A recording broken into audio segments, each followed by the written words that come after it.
जब कभी भी इन्वायरमेंटल चेंजेज होते हैं तो वो चेंजेज जो है नेचुरल सिलेक्शन के द्वारा फेवर किए जाते हैं डिफरेंट ट्रेड्स स्पीसीज में, और जो स्पीसीज के डिफरेंट ट्रेड्स होते हैं नेचुरल सिलेक्शन के द्वारा फेवर होते हैं तो वो फेनोटाइप्स और जीनोटाइप्स को प्रभावित करते हैं। आजकल जो रिसेंट एडवांसेस हैं इंडस्ट्रियल या टेक्नोलॉजिकल या मेडिकल जो रिवोल्यूशंस हो रहे हैं वो अपने रिवोल्यूशन के साथ साथ डायरेक्शनल और डिसरप्टिव जो है प्रेशर्स क्रिएट कर रहे हैं, और ये डायरेक्शनल और डिसरप्टिव जो प्रेशर्स हैं वो ऑब्जर्व किए जा सकते हैं ड्रेस्टिक चेंजेस के द्वारा इन जीनोटिपिक एंड फेनोटिपिक कैरेक्टरिस्टिक्स में पॉपुलेशन में विद इन फ्यू डेज। जो नेचुरल सिलेक्शन थ्योरी डार्विन और वालिस के द्वारा प्रपोज हुई थी वो हिस्टोरिकल एविडेंसेस के ऊपर थी, और हिस्टोरिकल एविडेंसेस को ऑब्जर्व करना एक लंबे टाइम स्पैन की जरूरत पड़ती है जिसमें एक व्यक्ति शायद उसको ऑब्जर्व न कर पाए। लेकिन जो रिसेंट डेवलपमेंट है, चाहे वो इंडस्ट्रियल है, टेक्नोलॉजिकल है या मेडिकल है, रिवोल्यूशंस हैं, वो तुरंत चेंजेस प्रोड्यूस कर रहे हैं और वो विद इन डेज जो है वो चेंजेस जो है वो ऑब्जर्व किए जा सकते हैं। मॉथ्स की दो वैरायटीज पाई जाती हैं। मॉथ जो है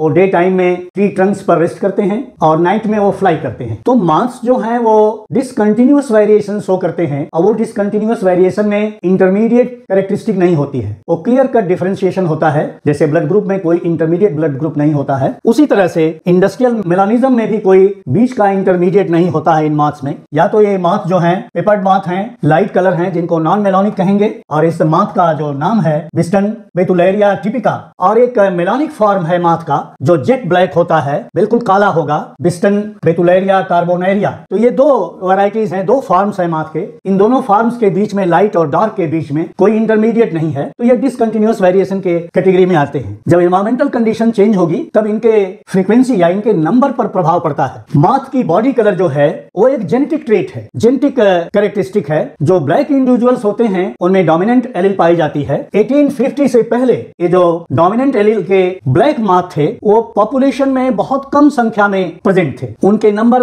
1850 के बाद धीरे धीरे बहुत ज्यादा इंक्रीज कर गया, और उस इंक्रीज करने का एक कारण था कि इंडस्ट्रियलाइजेशन हुआ, इंडस्ट्रीज डेवलप की, और इंडस्ट्रियलाइजेशन के कारण इंडस्ट्रीज से जो सूट निकला और कार्बन डाइऑक्साइड जो निकली वो ट्री ट्रंक्स पर डिपॉजिट हो गई। तो ट्री ट्रंक को एक दो काम इसने किया, एक तो उसने लाइकेंस को किल कर दिया जिसमें वो लाइट कलर्ड मॉथ जो है अपने को छिपा लेता था, और दूसरे क्या किया कि उसको ट्री ट्रंक्स को उसने ब्लैक बना दिया, डार्क बना दिया। तो ये ब्लैक मॉथ का जो नंबर था, उनकी फ्रीक्वेंसी थी, वो बहुत इंक्रीज कर गई 1850 के बाद। जो पाउडर के रूप में या पार्टिकल के रूप में जो वहां से इंडस्ट्रीज से निकलता है उसको कहते हैं सूट, और सूट के पोल्यूशन से लाइकेंस जो हैं वो किल कर दिए गए। एक J.W. टट जो 1896 में उन्होंने एक हाइपोथेसिस प्रपोज किया, और उनके हाइपोथेसिस के अनुसार जो पेपर्ड मॉथ्स थे, जो लाइट कलर के मॉथ थे, वो प्रीडेटर्स के द्वारा विजिबल थे ऑन सूटी ट्रीज। जो सूटी ट्रीज थी क्योंकि उसमें कलर कंट्रास्ट हो जाता था, जो ट्रीज ट्रंक थे वो ब्लैक थे और ये जो थे लाइट कलर थे, तो इनको जो प्रीडेटर्स थे,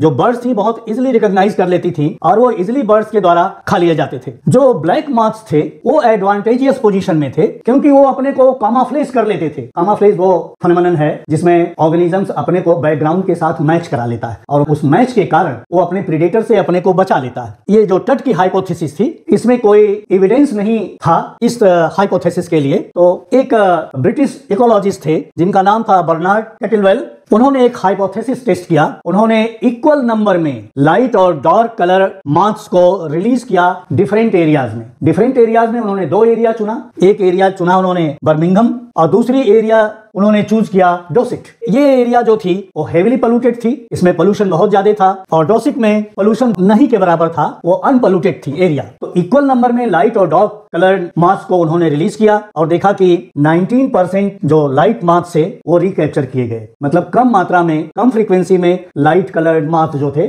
दोबारा पकड़े गए, और 40% जो डार्क मॉथ से वो कैप्चर हुए। मतलब इन्होंने अपने को डार्क कलर मॉथ ने ट्रंक ट्रीज में कामाफ्लेज करके अपने को बचा लिया, और इनका ये लाइट कलर थे, ये उसमें मैच नहीं हो पा रहे थे, तो ये बर्ड के द्वारा बहुत इजीली खा लिए गए। तो इस तरह से इनका नंबर का जो रेशियो आया। जो डोसिट वुड्स थी, डोसिट वुड मतलब जो अनपोल्यूटेड थी, वहां पर 12.5% जो है लाइट मॉथ्स रिकवर किए गए, रिकैप्चर किए गए, और 6% डार्क मॉथ्स जो है रिकैप्चर किए गए। इस 6% जो है वो बहुत ही कम वैल्यू है इनके नंबर की। वो इसलिए हुआ क्योंकि ये जो डार्क थे और ये अनपोल्यूटेड होने के कारण इनके ट्री ट्रंक्स पर लाइकेंस भी थे, और ये इससे मैच नहीं कर पाते थे, कामाफ्लेजिंग इनकी नहीं हो पाती थी, तो ये बर्ड्स के द्वारा बहुत आसानी से देख लिए जाते थे, तो बर्ड्स इनको खा जाती थी। तो इसलिए ये जो डिफरेंसेस आए ये कारण हुए। ये जो नंबर लाइट कलर मॉथ्स के इंक्रीज किए इंडस्ट्रियलाइजेशन से पहले, उसको कहा गया कि ये एक फिनोमेनन है जिसमें डार्कर इंडिविजुअल्स प्रीडोमिनेट करते हैं इंडस्ट्रियलाइजेशन के बाद, क्योंकि वो कामाफ्लेज करते हैं ओवर लाइटर वंस। जब पोल्यूशन हो गया तो ट्री ट्रंक्स डार्क हो गए और उसी पर ये रहते हैं डे टाइम में, तो ये बर्ड्स के द्वारा नहीं देखे जाते हैं, तो ये प्रीडोमिनेट करते हैं। इसी को कहते हैं इंडस्ट्रियल मेलानिज्म। ये जो नेचुरल सिलेक्शन का एक तरीका होता है सेलेक्टिव प्रिडेशन। तो सेलेक्टिव प्रिडेशन जो है वो सेलेक्ट करके प्रिडेट करते हैं वो ऑर्गेनिजम्स को या मॉथ्स को,